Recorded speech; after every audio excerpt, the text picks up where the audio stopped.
The ability to quantify or schedule any of the components within your model is a really powerful feature of Revit. This is particularly useful when it comes to cost estimation or ordering purposes. In this unit, I'm going to show you how you can schedule any of the components within your model. Just before we start, I want to mention the various types of schedules that you can actually produce in Revit. No matter what type of schedule or list you need to create, the tools for doing so can all be found in the same place. So if you go to the View menu and the Create panel, and up in the top right hand corner we have a Schedule button.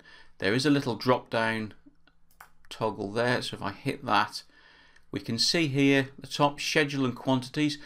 That is the one that we're going to be interested in and focus on in this unit, but I'll just mention the others. Graphical column schedule, so we can schedule columns graphically. Material takeoff, so not only can we schedule or quantify specific and individual components, we can actually measure the amount of material.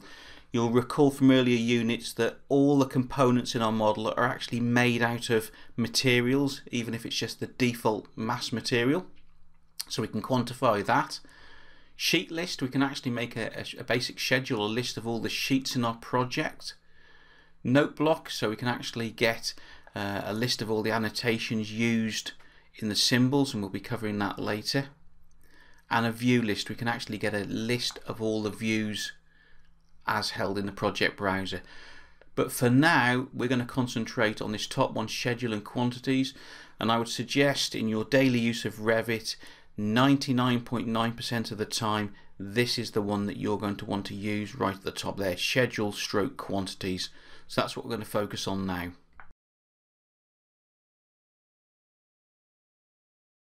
For the purposes of this demonstration, I'm going to create a window schedule, but the process is exactly the same no matter what type of component you need to schedule. So here's our basic model. Just spin it around, you can see there are a number of windows in the external wall and a couple of different window types. So let's go ahead and create a window schedule. So remember, View menu, Create panel, top corner there, Schedule. It's that top one you want there, Schedule and Quantities. Select that. So we get this dialog box up, New Schedule. The first thing you need to do is choose what category of element you need to schedule. So we've just said we want to do a window schedule. So go right down and select Windows. Revit offers you a name. It's going to call this particular schedule Window Schedule. Change it now or later. I'll just leave it as that for now. Hit OK. You're now presented with another panel, Schedule Properties. Now, everything you need in order to create and edit your schedule is contained in this panel. Now, this panel contains a number of different tabs, and I'll be explaining all of these in this unit. But you can think of these tabs as a workflow. So if you start on the left and work your way along them to the right, and then finally hit OK, that will create your schedule. At any time you can come back to your schedule and bring this panel up and make adjustments to any of the settings in here. So let's start on the left. The first thing we need to do is decide on what parameters from the Windows category we want to include in our schedule. So because we chose the Windows category in the previous panel, Revit is now showing us all the available fields from that category. So let's look down, let's take some of these and add them to our schedule. So generally you'd want to include family and type. You want to know what type of windows they are. So I'm going to add that in. I want the width of the windows, so highlight it, hit add, and you can see what it's doing is taking them from this column and moving them over here. So these are all the possible options, the available fields, and these are the ones that are actually going to appear in our schedule. So let's go back up, let's add the height in, let's add in the count, how many there are, and I think we'll leave it at that. So we've got our 4 different fields that are going to appear in our schedule. Now on its most basic level you can hit OK and a schedule will be created. So that's what I'm going to do now, and then later on we'll come back and we'll work our way through these tabs in order to see how we can manipulate and fine-tune our schedule. So we've told it what category we want, Windows. We've picked the parameters or the fields that we want in the schedule. Hit OK and the schedule is produced. There's the name of it. Let's widen some of those columns so we can actually see. Now this is simply a schedule of all the windows in our current model, and you can see the family and type there. That's what you'd actually see in the properties palette, and you can see it changes to a different type at the bottom there. The width and the height and the count, 1 of each. Show you later on how you can sort of subtotal these up if you don't need to see individual instances or each entry. So I'm just going to go back to a floor plan. In fact, I'll switch to a 3D so you can see this curtain wall here. Now I've included a piece of curtain wall in our model so that I can schedule the curtain panels, just to show you that it's exactly the same process no matter what type of element you want to schedule. So if we want to schedule the curtain panels in our model, just need to go back up to the view menu, schedule and quantities, pick the category. So this time it's going to be curtain panels. It offers us a name, I'll leave the default. Hit OK. Remember the schedule properties panel with the different tabs. Work your way from the left to the right. Decide what parameters or what fields you want in. This will be a slightly different list because it's a different category. So again, family and type. I would always suggest you include family and type to start with. It's a way of identifying what type of element it is. Let's go for width and height, and I'll also put the count in again. Hit OK, and there is a panel schedule. You can see they're all the same type, they're all system panel solid, but the widths vary, the height vary, and the count is 1 of each. Again, we can subtotal that up and get Revit to automatically total the number of panels in each group. So it doesn't matter what category of element you want to produce a schedule for, you just need to go to View, Schedule and Quantities, choose it from that drop down there, hit OK, and then choose what data you want in your schedule.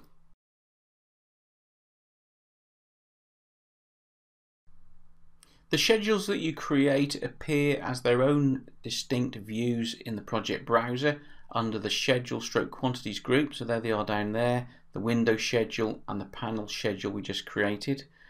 I'm going to keep working with the window schedule for now.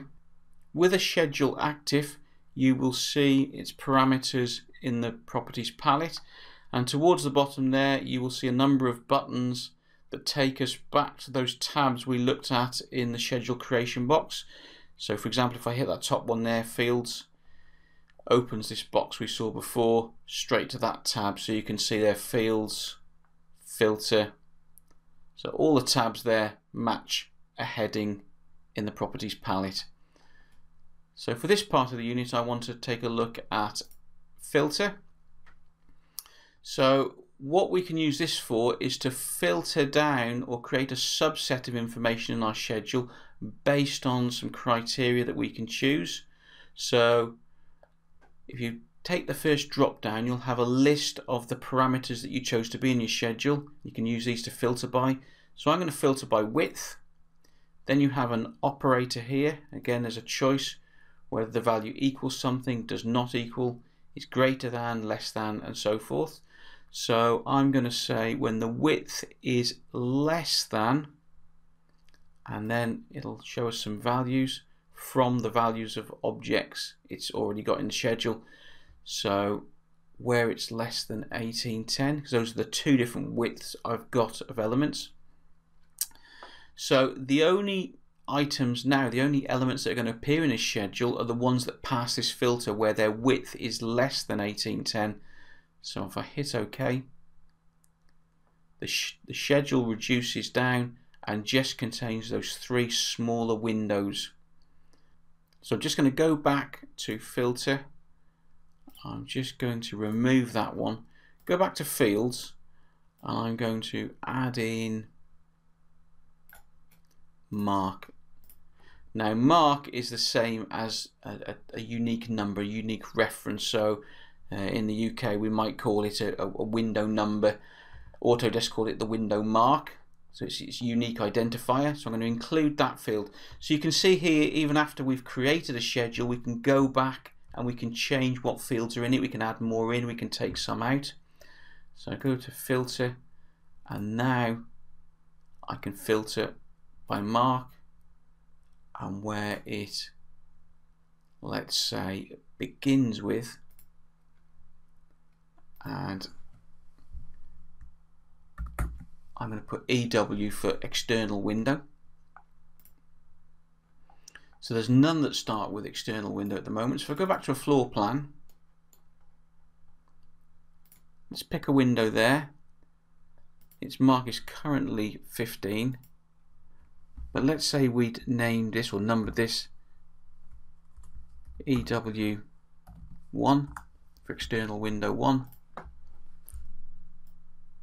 We go back to the schedule and we get an entry there. So we might want all the external windows starting with EW. We might have a series of internal windows between rooms or glazed screens. We have a different identifier. So by using that method of filtering, we could produce 2 different schedules, one for all the external windows and one for all the internal glazed screens. Next, I want to talk about sorting and grouping. So sticking with the window schedule as our example, the properties palette, remember the headings down here, we can go straight to the sorting and grouping tab by clicking the edit button, opens the schedule properties palette and sorting and grouping. So if I just move that over to one side just for a second, our basic schedule, before we sort it or group it in any way, just contains all the windows in our project, and you can see there are 2 different types or families of windows, this Windows single plane and this Windows bay triangular. It would be neat if we could actually create 2 different groups in the schedule to make it easier to read and lump each type in its own appropriate group. Well, that's what this tab does here. So I want to sort by the family and type. I have the option to add a header, so a title to tell us what each family and type is. So I'm going to add that into the schedule, and a footer. So the footer can include title, count and totals.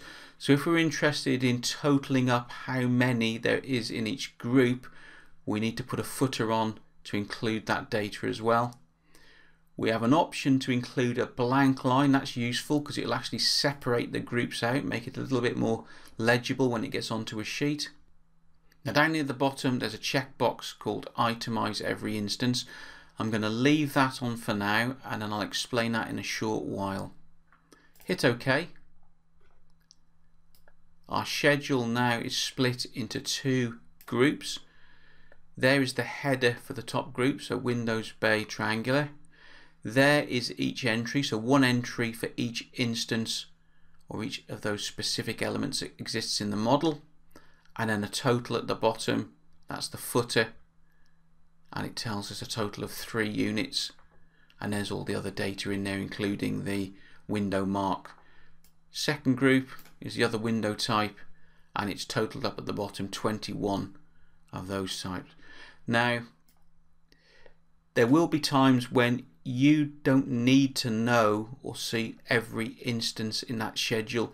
You just need to know how many different types there are. A good example would be the panel schedule. We don't need to see each individual panel. If I just quickly swap over here, it just happens that these are all the same, but let's say we had a curtain wall facade that had a number of different panel types in. Maybe they're different compositions or different colors, we could group them into different sections, and then all we would be interested in is how many there is of each type or each size maybe. I'll just go back to the window for a second because we've got this split into two groups.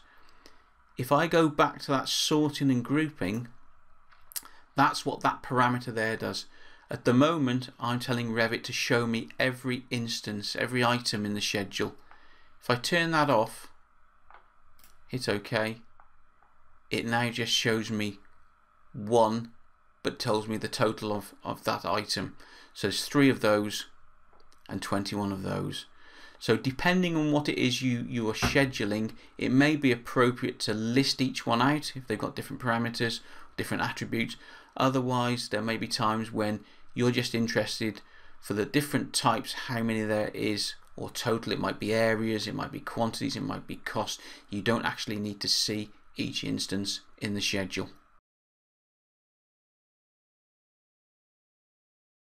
I now want to take a look at the ability of Revit to total up numerical fields that you've added to your schedule.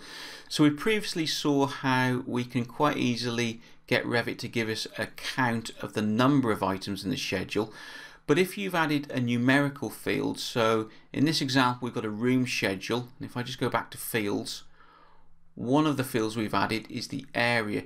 Now we'll be covering Revit rooms in a specific unit later on in the course, but one of the attributes of a Revit room is the ability to report its own area. So I can add that into a room schedule as a distinct field. Now if I go back to grouping and sorting, we can turn on grand totals, title, count and totals, hit OK. So you can see at the bottom of our schedule grand total 7. So as we saw before with the windows, all Revit is doing at the moment is just telling us the total number of items in the schedule. It's not totaling up this column here. In order to do so, what we need to do is go into formatting, and you need to pick that field that you want the total for, in this case area, and down at the bottom here calculate totals as a tick box. You need to put that tick box on, put a tick in it for the field that you want a total. Hit OK, and now you get the total of all the values in that field presented at the bottom. So it's a common dilemma with people when they start out with Revit trying to produce room schedules and they want a total area at the bottom. How to actually make that happen. Just quickly show you that again. Formatting, pick the numerical field that you want a total for and turn on calculate totals. Then the total will appear at the bottom of that column. Next we're going to take a look at how we can control the appearance of our schedules once they're placed onto sheets. So I'm going to stick with the room schedule we looked at before. So in the properties palette over on the left, there is a button there for appearance. Remember, these headings here correspond to the tabs along the top of our schedule properties box. So we've gone straight to the appearance tab. Just run you quickly through the different options here. In the top half of this panel we can control the graphics around our schedule once it's on a sheet. So we can choose whether that schedule has grid lines. Simply put a tick box in there if you want it to have grid lines, and if so, what line style does it use for those grid lines, and you've got a choice there of the line styles in your current project.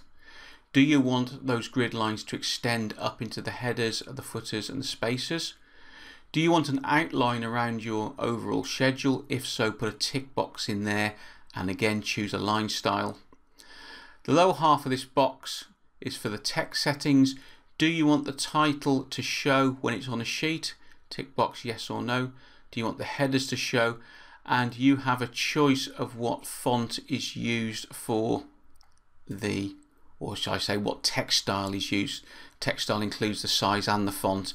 There are some defaults there for schedules, but you have access to all the text styles in your current project there if you want to override that default setting.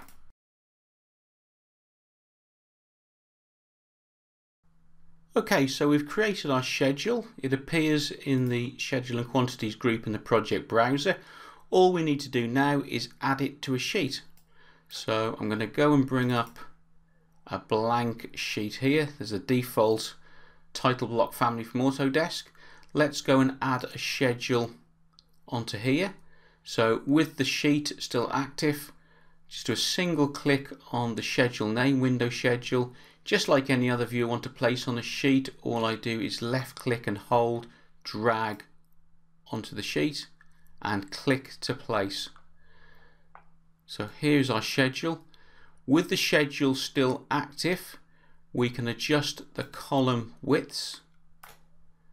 So you can see there, depending on what text you've got in, it sort of auto wraps and makes the rows deeper. So you may want to adjust that, make it appear much neater on your sheet. Now we've also got a little chevron icon there where we can split the schedule, quite useful. You can imagine if the schedule was really long and you actually wanted it to flow more across the sheet than down. If you click on that little icon, it will split the schedule, and now you've got a grip there, almost acts like a pair of blinds. If you pull it down one side, it goes up on the other, so you can get the data to flow or wrap from one side to the other, and you can go on splitting that as many times as you need. So for example, you may have a very large window or door schedule, a plan here with all the windows or doors listed or shown, and you want the schedule to be in 5 overall sort of column segments. Just use that split schedule icon to divide your schedule and place it accordingly. And that completes this unit. To get the most out of this training material, please take the complete course online at bimscape.com. Here you will find a complete learning management system that allows you to work through the course at your own pace. Comprehensive written tutorials provide additional information to that found in the training videos. Mark each unit as complete as you finish it and move on to the next. At any point you can return to any of the units you have previously completed to go over the material again. If you'd like to take this course online, please visit www.bimscape.com/Revit for details.